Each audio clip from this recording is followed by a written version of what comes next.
Assalamu alaikum everyone. I hope everyone is doing great. My name is Rimsha Ladik and today I am going to start chapter number 1, Introduction to Chemistry, class 9th, chemistry syllabus. The topic is history of chemistry and the subtopic is the modern period. As the history of chemistry topic is pretty much lengthy, so this is the third part of this topic, the modern period. The modern period के अंदर different scientist ने कौन सी discoveries की, हम वो पढ़ेंगे। ठीक है जी। फर्स्ट हम पढ़ते हैं the Robert Boyle. First we are going to start with the Robert Boyle. Robert Boyle was a father of modern chemistry. Robert Boyle को हम फादर ऑफ मॉडर्न केमिस्ट्री भी कहते हैं। ठीक। He was the first to put forward the idea that chemistry should be regarded as a systematic investigation of nature. ये पहला scientist था जिसने बताया कि हमें कोई भी चीज़ पढ़नी चाहिए तो हमें सिस्टमेटिक फॉर्म के हिसाब से पढ़नी चाहिए।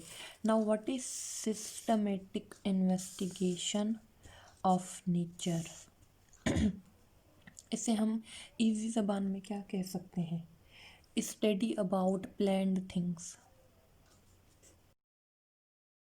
He was the first scientist to tell about the systematic investigation of nature. यानी कि कोई भी अगर हम चीज़ पढ़ रहे हैं तो हमें पहले से पता होना चाहिए उसके प्लान के बारे में, उसे कैसे स्टडी करना है, उसके अंदर कैसे गो थ्रू करना है। He also investigated about the gas laws.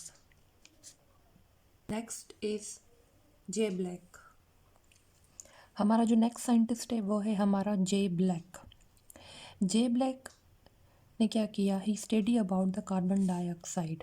अब कार्बन डाइऑक्साइड जो मोस्टली हमारे एटमॉस्फेयर में प्रेजेंट होती है ड्यू टू पोल्यूशन, और प्लांट्स भी रिलीज़ करते हैं। ठीक। अब इसका स्ट्रक्चर क्या है? कार्बन डाइऑक्साइड का स्ट्रक्चर, कार्बन डाइऑक्साइड कुछ इस तरीके से होता है। ये हो गया आपका कार्बन, ये हो गया आपके 2 ऑक्सीजन। ये है इसका लेविस स्ट्रक्चर। अगर हम इसके ऊपर इलेक्ट्रॉन्स शो कर दें, ठीक, इसके अंदर अगर हम इलेक्ट्रॉन्स शो करेंगे तो ये हो गया आपका कार्बन के 4 आउटर मोस्ट इलेक्ट्रॉन्स, और ऑक्सीजन के पास होते हैं 6। ये 2 बॉन्डिंग के हो गए। ये हो गया कार्बन डाइऑक्साइड का लेविस स्ट्रक्चर। नेक्स्ट है जे प्रेस्ली। जे प्रेस्ली ने क्या डिस्कवर किया? What he discovered about oxygen, he discovered about sulphur dioxide, he discovered about hydrogen chloride. अब सल्फर डाइऑक्साइड का स्ट्रक्चर किस तरीके से नज़र आता है? इमेज फॉर्म में देखें अगर, तो सल्फ़र डाइऑक्साइड का इमेज कुछ इस तरीके से होता है। यानी कि ये हो गया आपका सल्फ़र और ये हो गए आपके 2 ऑक्सीजन। ये हो गया आपका सल्फ़र डाइऑक्साइड का स्ट्रक्चर। अब HCl, जिसे हम हाइड्रोजन क्लोराइड भी कहते हैं या हाइड्रोक्लोरिक एसिड भी कहते हैं, अब दोनों के अंदर फ़र्क क्या है? और अक्सर बच्चे कंफ्यूज हो जाते हैं कि what is the difference between hydrogen chloride और व्हाट इज़ हाइड्रोक्लोरिक एसिड। ये HCl है। अगर आपका लिखा हुआ है HCl एज हाइड्रोजन क्लोराइड, तो इसका मतलब है इट इज़ गैस। और अगर आपका HCl लिखा हुआ है हाइड्रोक्लोरिक एसिड, तो अगर आपका लिखा हुआ है हाइड्रोक्लोरिक एसिड, तो उसका मतलब है कि वो आपका लिक्विड फॉर्म में है एसिड, जो मोस्टली आप लेबॉरेटरी में अवेल करते हैं। Now our next scientist is Scheele. What he discovered about chlorine. इसने क्लोरीन के बारे में डिस्कवर किया। कैवेंडिश ने क्या डिस्कवर किया? कैवेंडिश ने डिस्कवर किया hydrogen.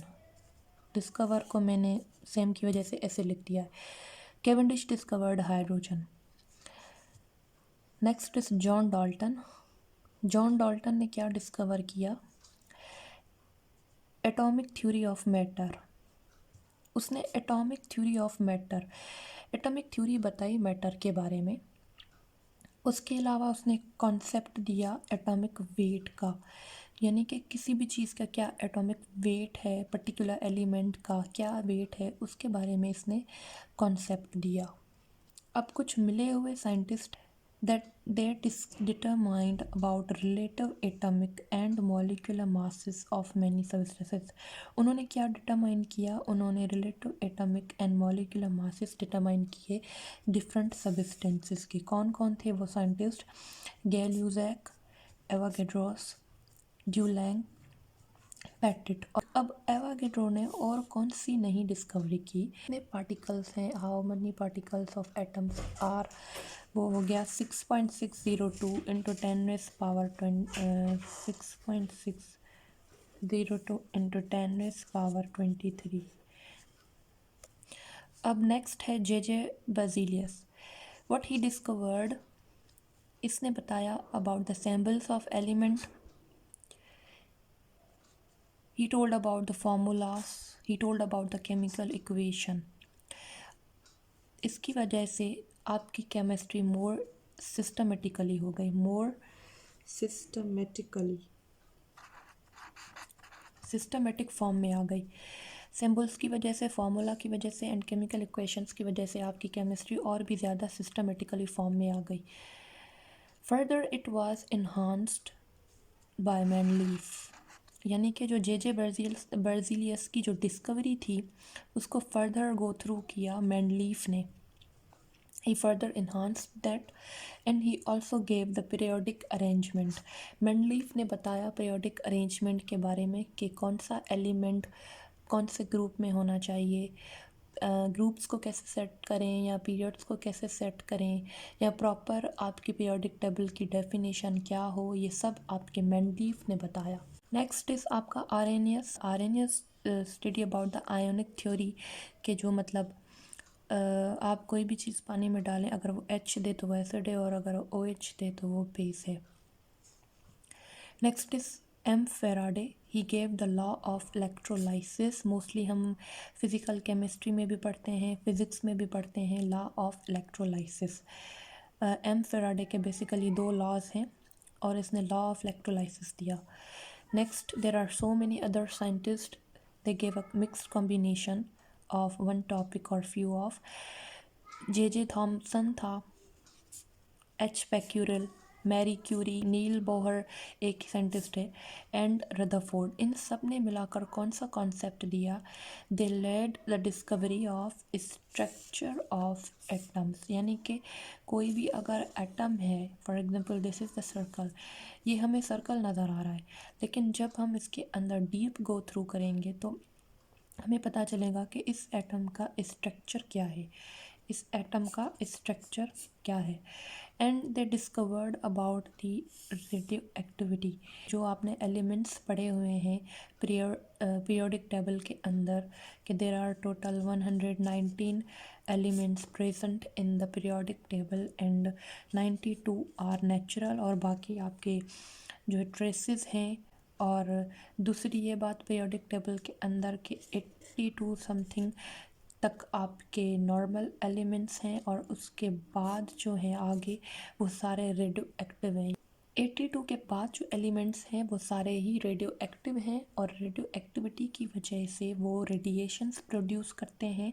When they produce this radiation they convert into smaller atom और smaller ones to get stability. ठीक, ये हो गया radioactivity. This was all about the topic history of chemistry the modern period, जिसमें हमने सब scientist के बारे में पढ़ा, Robert, J Black, J Priestley and Scheele, Cavendish, John Dalton and so many others. और इन सब ने डिस्कवरी क्या की, what they discovered, what kind of concept they gave. ठीक, ये था हमारा द मॉडर्न पीरियड। अब हिस्ट्री ऑफ केमिस्ट्री आपका टॉपिक कंप्लीट हो गया। I hope you have understood everything. If you have any kind of question related to the modern period, you can ask me in the comment section box. Inshallah, see you soon in the next video with the next amazing topic. Just a small request that if you haven't subscribed my channel yet, kindly subscribe it, and don't forget to press the bell icon so next time you can avail my videos without even searching for it. And kindly share it with your friends, family members, and students. See you soon in the next video. Till then, take care. Allah Hafiz.